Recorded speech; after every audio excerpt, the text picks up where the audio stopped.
tunashukuru na mwaka ujao tunapanda mbegu. Watu wa Mungu, maombi yetu haya yana sehemu mbili, asubuhi na jioni. Asubuhi ni maalum kabisa kwa ajili ya shukrani na jioni ni maalum kwa ajili ya kupanda mbegu. Karibuni sana. Kila siku moja inawakilisha mwezi mmoja. Kwa kuwa leo ni siku ya 7 ya mafungo yetu, leo tunaenda kusimama na lango la mwezi wa 7 wa mwaka 2026.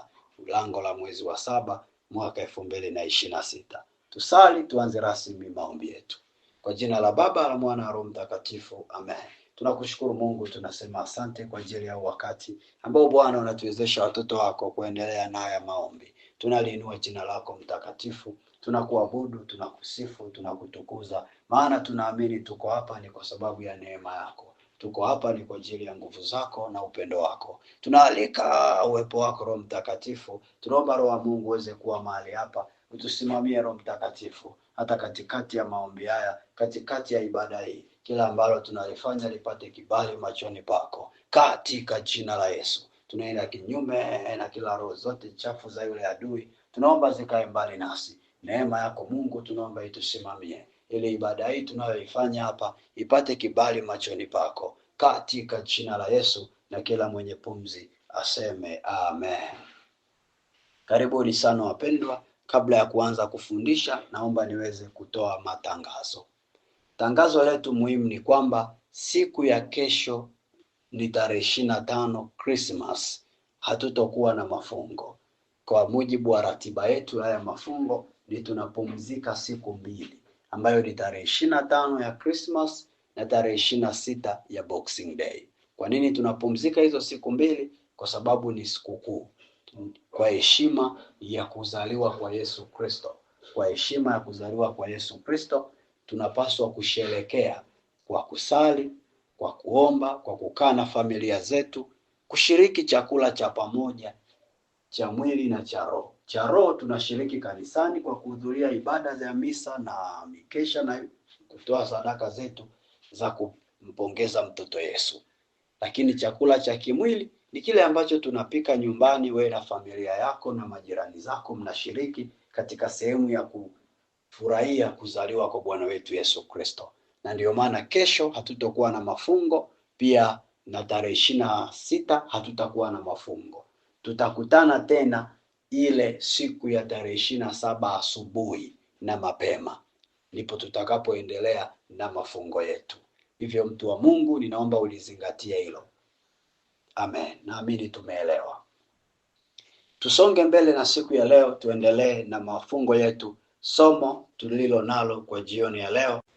Somo tulilo nalo kwa jioni ya leo linaitwa mbinu za kuzuia tamaa mbaya isiwe mwiba wa kukukwamisha kufikia malengo yako. Mbinu za kuzuia tamaa mbaya isiwe mwiba wa kukukwamisha kufikia malengo yako. Mbinu za kuzuia tamaa mbaya isiwe mwiba wa kukukwamisha kufikia malengo yako. Sawa sawa na kile kitabu cha Injili ya Marko sura ya 4 mstari wa 7. Injili ya Marko sura ya 4 mstari wa 7 inasema, nyingine ikaanguka penye miiba, ile miiba ikamea, ikaisonga isizae matunda. Kwa tunaona somo letu linaitwa mbinu za kuzuia tamaa mbaya isiwe mwiba wa kukukwamisha kufikia malengo yako.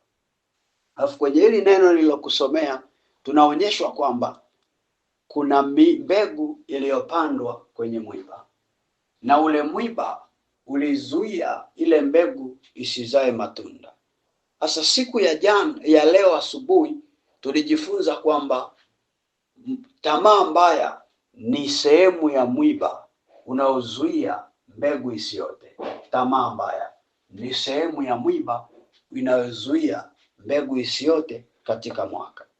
Na kwa mujibu wa somo letu, tunapozungumzia mbegu, tunakuwa tunaongelea malengo, mipango ulio nayo ambayo unategemea kuipata ndani ya mwaka husika.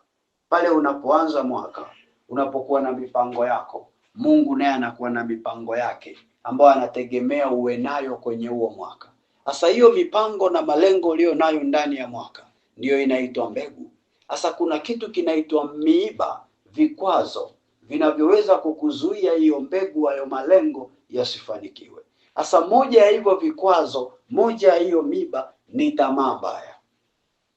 Tamaa mbaya ni kikwazo tosha cha kukuzuia wewe kufikia malengo yako, kwa namna tulivyojifunza leo asubuhi. Lakini pia tulijifunza pia kwamba kuna watu wamebeba tamaa mbaya juu ya maisha yako, wanasimama kukupiga vita kwenye ulimwengu wa giza, kwa sababu tu wamekuonea tamaa ya vile ulivyo, wamekuonea wivu vile ulivyo. Maana pia tulijifunza kwamba tamaa inaenda sambamba na wivu, sawa na kile kitabu cha Marko sura ya 4 mstari wa 18 hadi wa 19. Marko sura ya 4 mstari wa 18 hadi wa 19. Marko sura ya 4 mstari wa 18 hadi wa 19 inasema, na hawa ndio wale wapandwao penye miiba, ni watu walisikiao lile neno, na shughuli za dunia na udanganyifu wa mali na tamaa za mambo mengine zikiingia, hulisonga lile neno likawa halizai. Kwa tunaona tamaa mbaya inatajwa kama moja ya kikwazo kinachozuia mbegu isizae, kinachozuia malengo yasitimie. Hasa muda huu katika hichi kipindi cha jioni cha mafungo yetu, tutaenda kujifunza mbinu zitakazokusaidia uweze kuzuia tamaa mbaya isiwe mwiba wa kukukwamisha mwaka 2026. Kwa sababu iwamkini mwaka huu ulikwama kwa sababu tamaa mbaya ilikuwa mwiba kwako. Hasa muda huu tutaenda kupewa mbinu za kimungu. Roho Mtakatifu ataenda kuongea na sisi kwa mbinu mbalimbali ambazo zitakupa picha na kukupa ufahamu wa kujua mwakani ufanye nini ili usikwame tena kama ulivyokwama mwaka huu. Sema amen kwa jina la Yesu. Tuanze na mbinu ya kwanza. Mbinu ya kwanza, ridhika na yale yote ambayo Mungu amekubariki kuwa nayo. Mbinu ya kwanza, ridhika na yale yote ambayo Mungu amekubariki kuwa nayo. Ridhika na yale yote ambayo Mungu amekubariki kuwa nayo. Kila mtu maisha yake Mungu amempa kama vile anavyopenda Mungu mwenyewe kumpatia. Kila mtu katika maisha yake Mungu amempa au amembariki kama vile Mungu mwenyewe alivyopenda kumpatia au kumbariki. Sawa na kile kitabu cha Wakorinto wa kwanza sura ya 12 ule mstari wa 11. Wakorinto wa kwanza sura ya 12 ule mstari wa 11. Wakorinto wa kwanza sura ya 12 ule mstari wa 11 inasema namna hii: lakini kazi hizi zote huzitenda Roho huyo mmoja, yeye yule akimgawia kila mtu peke yake kama apendavyo yeye. Kwa Biblia inatuthibitishia kwamba kila mtu hupewa sawasawa na Roho Mtakatifu anavyopenda kumpatia. Ndio maana inasema Roho humgawia kila mtu vile apendavyo yeye kumgawia. Kwa yale ulio nayo ndiyo ambayo Roho Mtakatifu amekugawia uwe nayo wewe. Yale alionayo mwingine ndiyo ambayo Roho Mtakatifu amemgawia huyo mwingine awe nayo. Yale usionayo ndiyo yale Roho Mtakatifu hajakugawia, hajapenda uwe nayo. Ni kosa kuanza kuumia na kuanza kutamani ya wengine. Na ndio maana kwenye amri za Mungu tumeambiwa usitamani mali ya mtu mwingine, usitamani mke mume wa mtu mwingine, kwa sababu yale ulionayo amependa yeye Mungu kukupatia. Kutamani kitu usicho nacho ni sawa na kumwambia Mungu umekosea kutokunipa. Kutamani kitu usicho nacho ni sawa na kumwambia Mungu umekosea kutokunipa. Kutokukubaliana na yale ulio nayo ni sawa na kumwambia Mungu umenipa kimakosa. Na ndio maana lazima uridhike na yale ulio nayo ambayo Mungu amekupa. Hakuna mtu ambaye hajabarikiwa na kitu hapa duniani. Hakuna. Wote tumebarikiwa. Shida inapoanzia ni pale unapojiona wewe hauna kitu na unaanza kuhangaika na vya wenzako. Hiyo ndio shida inapoanzia. Pale unapojiona hauna kitu, afu unaanza kuhangaika na vya wenzako. Kuna watu wamebarikiwa kuwa kwenye ndoa, lakini hawazithamini hizo ndoa, wanahangaika na ndoa za wengine. Kuna watu ambao wamebarikiwa kazi, hawazithamini hizo kazi, wanaanza kuhangaika na kazi za wengine. Hiyo ndio shida iliyoko hapa duniani. Wanadamu wengi hatuthamini yale tulionayo, tunathamini walionayo wengine. Kuna hekima moja inasema, ukiwa na kitu unakiona cha kawaida, ukitaka ujue sio cha kawaida, angalia wengine wanavyokitamani. Mtu anaweza akawa na mwanamke ambaye ni mke wake, anamdharau, anamnyanyasa, ila kuna wanaume wengine huko nje wanamnemendea mate huyo mwanamke. Ukitaka kumuona huyo mwanamke ni wa thamani, achana naye uone. Na ndio maana mara nyingi watu walioachana huwa wana tabia ya kuoneana wivu. Unafikiri kwa nini? Kwa sababu akiachana na mtu ndiye anaanza kugundua kumbe naye ni wa thamani. Mbona kumbe amenona?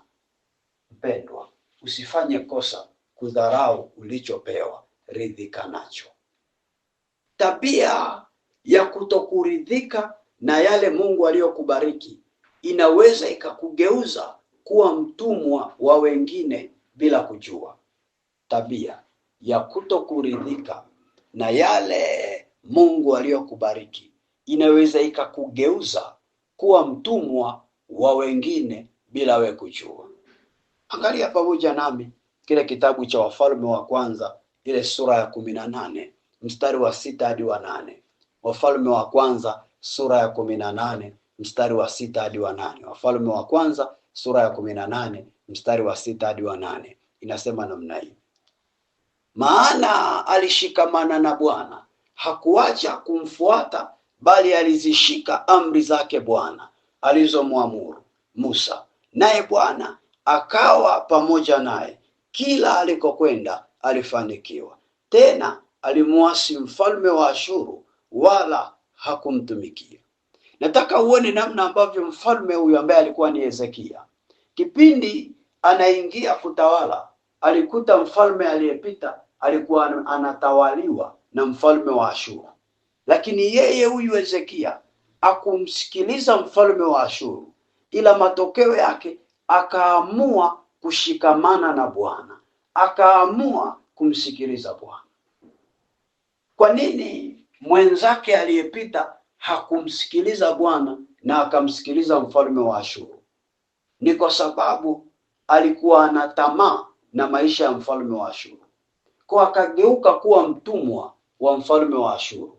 Mfalme wa Ashuru akatumia udhaifu wake kumtumikisha, na matokeo yake akaishi maisha ya utumwa miaka yote, ingawa yeye ni mfalme. Yaani mfalme akawa mtumwa wa mfalme mwingine. Mtoto wa Mungu ulioko hapa, wewe ni mtoto wa mfalme na wewe pia ni mfalme. Ukishindwa kuridhika na ulio nayo, unaweza ukajikuta umekuwa mtumwa wa wale unaowatamani. Na ndio maana hakikisha umeridhika na cha kwako. Shikamana na Mungu wako, ridhika na aliyokubarikia. Utaona mafanikio 2026. Hii ni hatua muhimu sana na Mungu akusaidie. Sema amen katika jina la Yesu. Twende kwenye mbinu ya pili. Mbinu ya pili. Baada ya ile mbinu ya kwanza umesharidhika na ulionayo. Twende kwenye mbinu ya pili. Mbinu ya pili, jitambue ni uwezo gani ulio nao, kisha wekeza muda, nguvu na maombi katika kuhakikisha unakuza ulicho nacho. Jitambue ni uwezo gani ulio nao, kisha wekeza muda, nguvu na maombi katika kuhakikisha unakuza ulicho nacho. Jitambue ni uwezo gani ulio nao, kisha wekeza muda, nguvu na maombi katika kuhakikisha unakuza ulicho nacho. Mpendwa, lazima uhakikishe mbinu ya pili, umejitambua ni uwezo gani uko ndani yako. Ukisha ufahamu uwezo wako, wekeza muda kwenye huo uwezo. Wekeza nguvu zako zote kwenye huo uwezo. Wekeza maombi yako, sala zako, ibada zako, sadaka zako kwenye huo uwezo. Utashangaa unakuwa. Usifanye kosa la kushughulika na vya wengine kwa kuwekeza muda wako kwa vya wengine, nguvu zako kwa vya wengine, sala zako kwa vya wengine, huku muda huo vya kwako umevidharau. Hilo ni kosa. Kile kitabu cha Wathesalonike wa pili, ile sura ya 3, mstari wa 11 hadi wa 12, kina elimu nzuri sana tutaipata pale. Hebu tuangalie. Wathesalonike wa pili, sura ya 3, mstari wa 11 hadi wa 12. Wathesalonike wa pili, sura ya 3, mstari wa 11 hadi wa 12. Wathesalonike wa pili, sura ya 3, mstari wa 11 hadi wa 12. Inasema, maana twasikia kwamba wako watu kwenu waendao bila utaratibu, hawana shughuli zao wenyewe, lakini wanajishughulisha na mambo ya wengine. Basi twawaagiza hao na kuwaonya katika Bwana Yesu Kristo, watende kazi kwa utulivu na kula chakula chao wenyewe. Biblia inasema wako watu kwenu waendao bila utaratibu, hawana shughuli zao wenyewe, wanajishughulisha na mambo ya wengine. Ndivyo Biblia imesema kwamba kuna watu hawanaga utaratibu, hawana shughuli zao, badala yake wao wanajishughulisha na mambo ya wengine. Hawa ndio watu ambao hawajitambui, hawatambui uwezo wao, hawatambui baraka walizo nazo, hawatambui. Na ndiyo maana badala ya kuwekeza muda wao kwenye kufanyia kazi vitu Mungu alivyowapa, wamewekeza muda kwenye kujishughulisha na ya wengine. Biblia inasema twawaagiza hao na kuwaonya katika Bwana, watende kazi kwa utulivu na kula chakula chao wenyewe. Mtu wa Mungu, hakikisha 2026 unakuwa na utulivu kwenye kutenda kazi zako mwenyewe.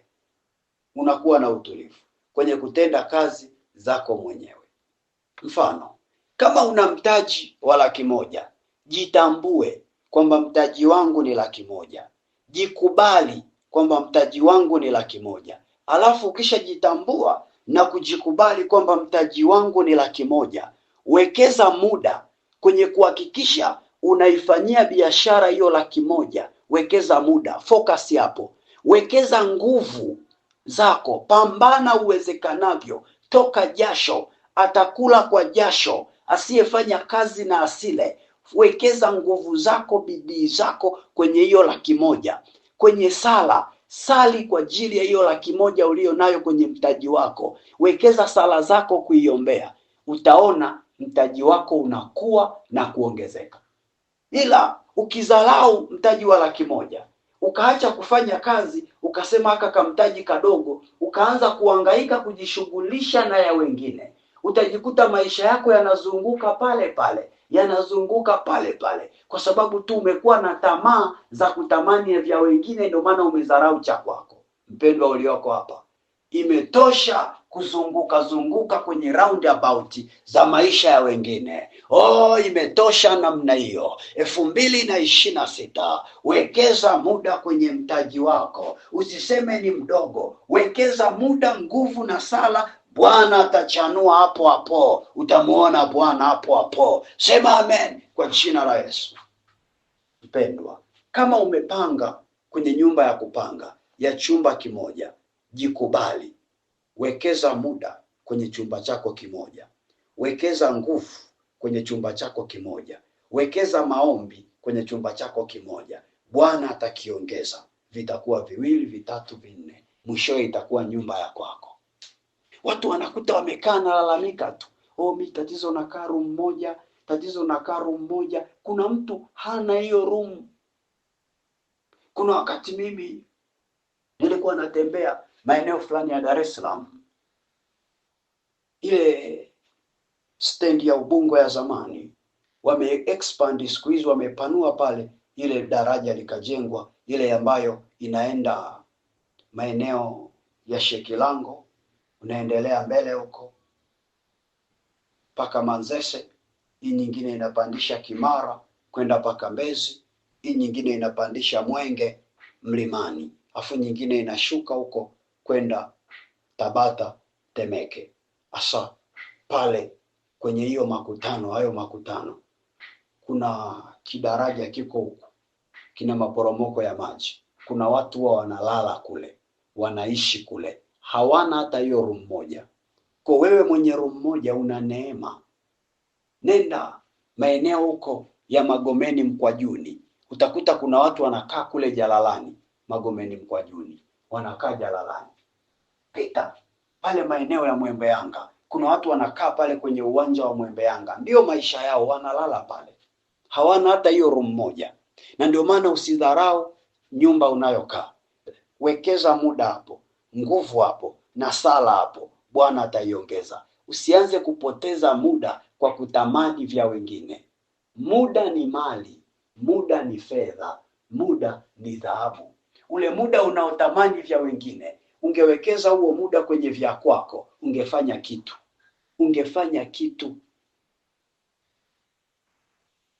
Mfano wa tatu. Kama una uwezo wa ufundi na una wateja wachache, usikate tamaa ukaanza kuhangaika na vya mafundi wengine. Wekeza muda kwenye ufundi wako, nguvu kwenye ufundi wako, maombi kwenye kuombea ufundi wako. Au wateja wachache Bwana atawazidisha, watakuwa wengi. Utaajiriwa na kudandia day waka za mafundi wengine hadi lini?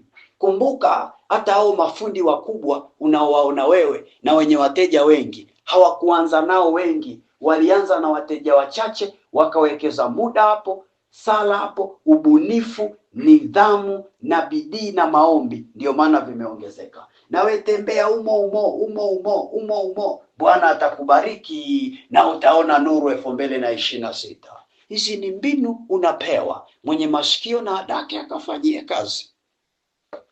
Kile kitabu cha Wafilipi sura ya 4 mstari wa 6. Wafilipi sura ya 4 mstari wa 6. Anasema, msijisumbue kwa neno lolote, bali katika kila neno kwa kusali na kuomba pamoja na kushukuru, haja zenu na zijulikane na Mungu. Mpendwa, usijisumbue na vya wengine, wekeza kwenye vya kwako. Ukisali, ukishukuru Mungu amekupa hivyo, maana wengine hawana. Mahitaji ulio nayo kwenye hicho cha kwako, mueleze Bwana kwamba Bwana napitia changamoto hii, mueleze, atakuinua. Kitabu cha Methali sura ya 10 mstari wa 4. Kitabu cha Methali sura ya 10 mstari wa 4. Methali 10:4 inasema, atendaye mambo kwa mkono mlegevu huwa maskini, bali mkono wake aliye na bidii hutajirisha. Kwa hiyo ukiwa na bidii katikati ya kile unachofanya, Bwana anakutajirisha.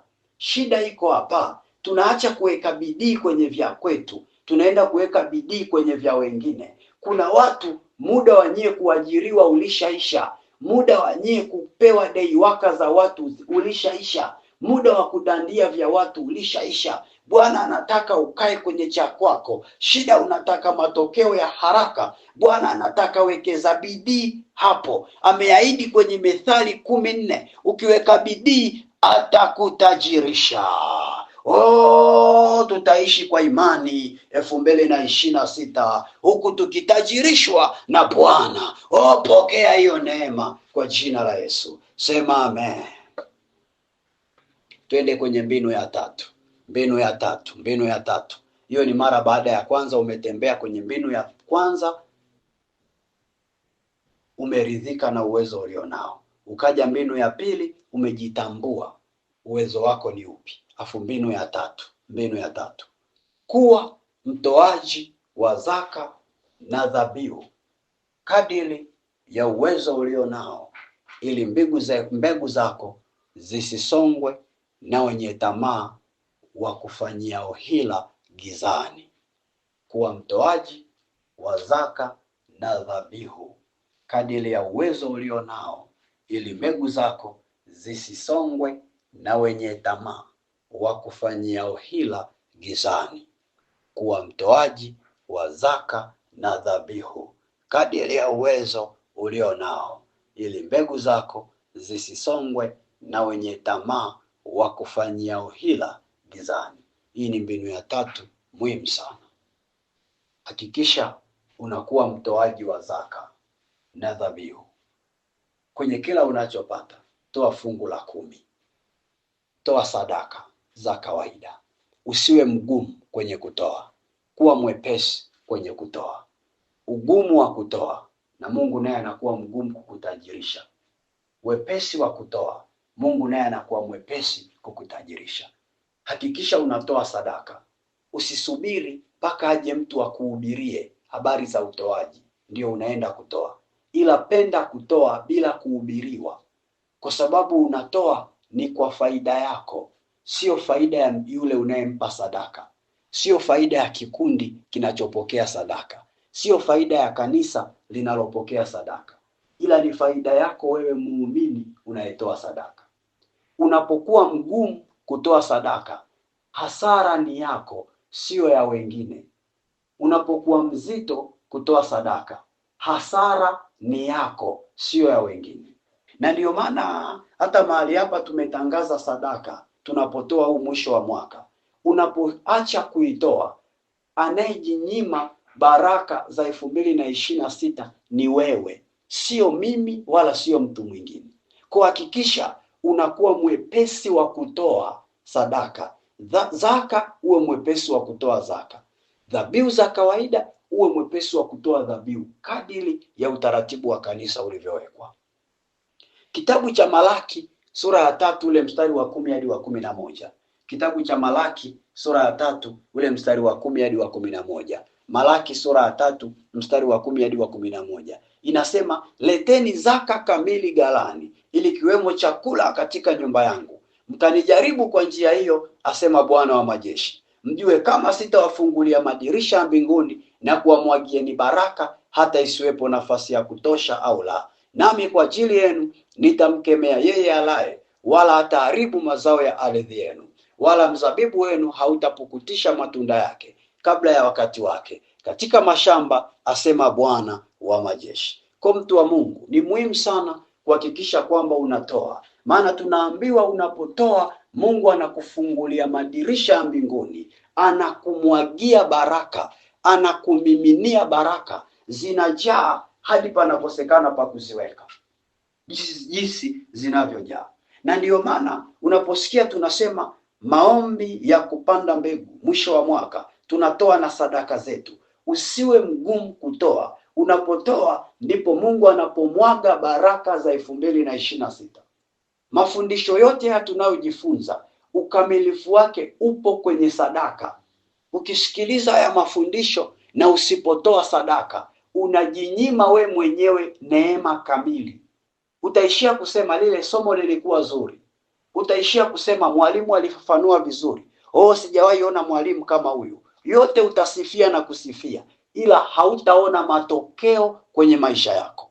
Ila utakapoweka neno kwenye utoaji, ndipo matokeo yatakapozaliwa kwenye maisha yako.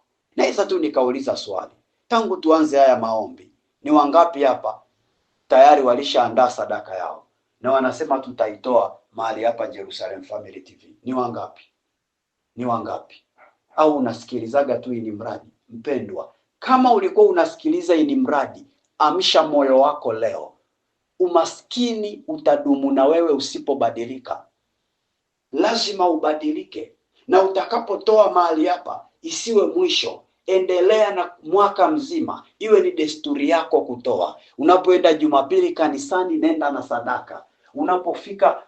Unapopata kipato, katoe zaka kwenye jumuiya. iwe ni desturi yako, iwe ni desturi yako. Kwa tunajenga msingi wa utoaji mahali hapa ambayo itakuwa ni tabia endelevu ndani ya mwaka mzima. Sema amen kwa jina la Yesu. Na kwa kuwa itakuwa ni tabia endelevu ndani ya mwaka mzima, na Mungu naye kwake itakuwa ni tabia yake endelevu kutubariki ndani ya mwaka mzima. Na baraka iliyopo kwenye utoaji inamkemea yeye alaye. Alaye ni roho ya uharibifu inayokula maisha yetu. Sasa kuna watu ambao wana tabia za kutuonea wivu kwa sababu ya tamaa. Wanafanya kazi ya kukuloga ili usifike mbali. Wanafanya kazi ya kukuchawia ili usifike mbali. Mtoaji wa sadaka akilogwa alogeki, akichawiwa havichawiki, kwa sababu kuna sadaka ya damu ya Yesu inakufadhili. Unapotoa sadaka yako ya dhabihu, Mungu anawetoa damu ya mwanae kukufadhili. Unapotoa sadaka yako ya zaka, Mungu anatoa damu ya mwanae kukufadhili.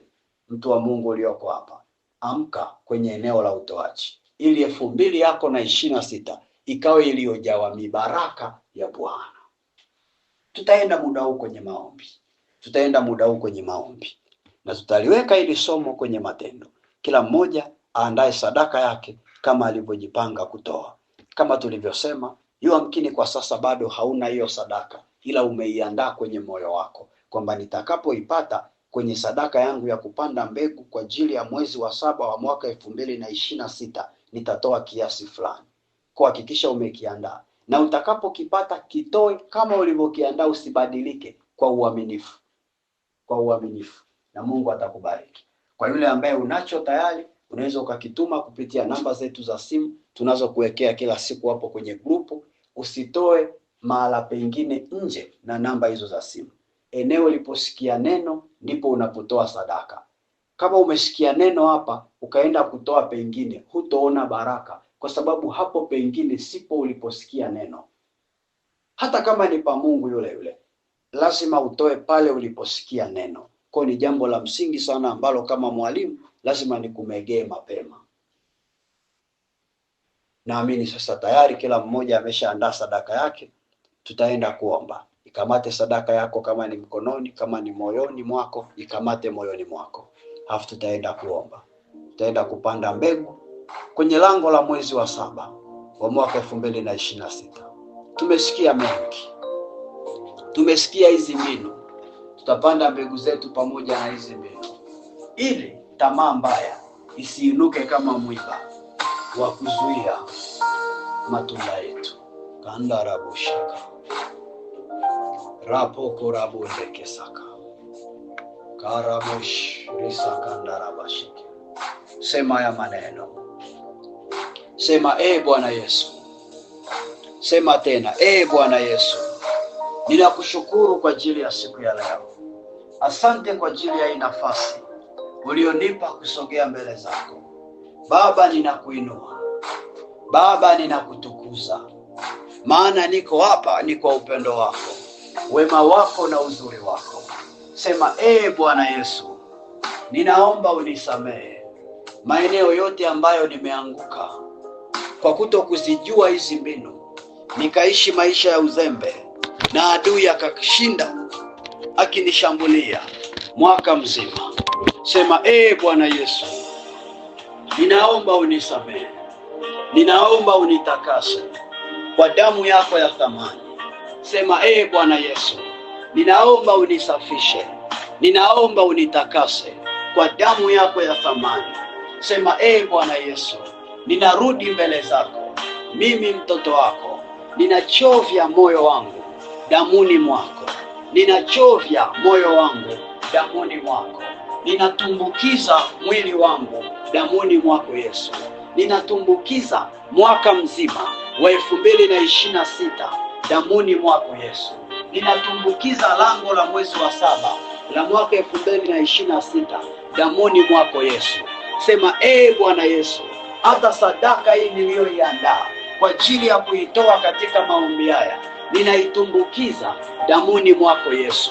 Ninaomba damu yako isimame kama dhabihu, ikemee yule alaye ambaye ana mpango wa kula mbegu yangu mwaka ujao. Bwana Yesu, ninaomba uniondolee tamaa mbaya. Bwana Yesu, tazama, tamaa mbaya ilikuwa kikwazo cha kunizuia mbegu zangu zisiote mwaka 2025. Baba, nimesikia neno hili, ninakuita sasa nikipanda mbegu kwenye haya malango ya mwezi wa 7 wa mwaka 2026, nikiambatanisha na mafungo yangu. Bwana Yesu, ninaomba umkemee yule alaye. Naomba ukemee roho ya tamaa mbaya, isiwe mwiba tena, isiwe mwiba tena, isiwe kizuizi tena cha kunizuia nisikuone, katika jina la Yesu, katika jina la Yesu, katika jina la Yesu. Baba, ninaomba uondoe tamaa mbaya. Baba, ninafukuza tamaa mbaya kwa jina la Yesu. Nipe kuridhika na yale nilionayo. Baba, nipe kuridhika na yale nilionayo. Nipe kujitambua uwezo ulionipa. Nipe bidii katika uwezo. Nipe nguvu katika uwezo. Nipe moyo wa sala kuombea uwezo. Nisijidharau, nisikose kujizingatia. Baba, nipe kujizingatia, si kwa ajili ya ubinafsi, ila ni kwa ajili ya utukufu wako Mungu. Rapo shakande. Endelea kuomba kwa maneno yako. Endelea kuomba vile Roho Mtakatifu anavyokusukuma kuomba, maana wote tumesikia neno, lakini kila mmoja ana maisha yake kibinafsi, kila mmoja ana maisha yake kibinafsi, na kila mmoja kuna namna yake ambayo anatamani Mungu amguse kadiri ya ujumbe huu tuliosikia. Kila mmoja kuna namna anatamani Mungu amsemeshe kadiri ya ujumbe huu tulivyosikia. Endelea kupanda hiyo mbegu, endelea kupanda hiyo mbegu. Mweleze Mungu waziwazi kwamba Mungu, 2026 ninaomba 1, 2, 3 unifanyie kwenye maisha yangu. Ninaombea hili, ninaombea lile, ninaombea lile, litokee kwenye maisha yangu. Na unapoliombea namna hiyo, mwambie pia Bwana, tamaa mbaya isiinuke kuwa mwiba wa kunizuia.